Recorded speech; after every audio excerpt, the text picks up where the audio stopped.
امروز تا توجهی بیشتری رسانه‌های خبری جهان به شهر پکین مرکزی برگزاری بزرگترین فرمی ورزشگران سیاره بازی‌های 24 زمستان‌های المپی نگرانده شده است. بازی‌های 24 زمستان‌های المپیکی 4 فوریه در پایتخت چین شهر پکین شروع شدند با شرکت 30,000 ورزشگر از 91 کشور تا روز 20 فوریه ادامه خواهند یافت. ورزشگران برای 109 مجموعه مدال‌ها از روی 7 نمود ورزش در 15 رشته بیاتلون، بوبسلای، کورلینگ، خانکی تازی، لیژرانی کوهی، دوحربه لیژرانی، پایگاه لیژتازی، رقص روی یخ، سکلیتون، سنوبورد، فریستایل، خاکی روی یخ، چنرانی، جهش با لیژه از ترامپلین و شورت ترک رقابت میکنند. مراسم افتتاحی المپیاد زمستانه در ورزشگاه ملی پکین با نام لانه پرنده 4 فوریه ساعت 20 با وقت محلی و ساعت 17 با وقت دوشنبه آغاز یافت. مراسم افتتاح را کارگردان چوژان ایمو به مثل 14 سال پیش سال 2008 در المپیاد تابستانه در پکین راهبری میکند. ضمناً آن زمان نمایش او به تاریخ بازی‌های المپی همچون یک بهترین ها داخل شده بود. در مراسم افتتاح بازی‌های زمستانه المپی در شهر پکین حضور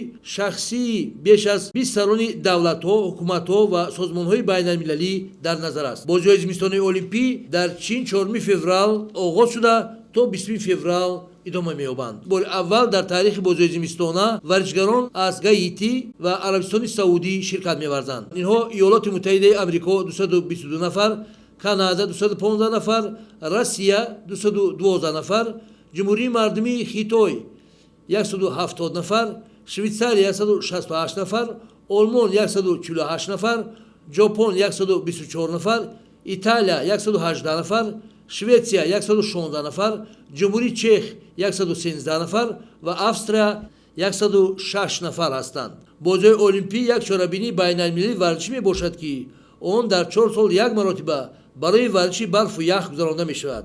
این جوانترین المپیاد نسبت به المپیاد تابستانه میباشد. اولین بازی‌های المپیاد زمستانه سال 1924 در شامون فرانسه برگزار شدند. تا بازی‌های امساله بازی‌های زمستانه المپی در 3 قطعه و 11 کشور شده گذاشتند. در ایالات متحده آمریکا 4 مرتبه سال 1932، 1960، 1980، 2002. در فرانسه 3 مرتبه 1924، 1968، 1992.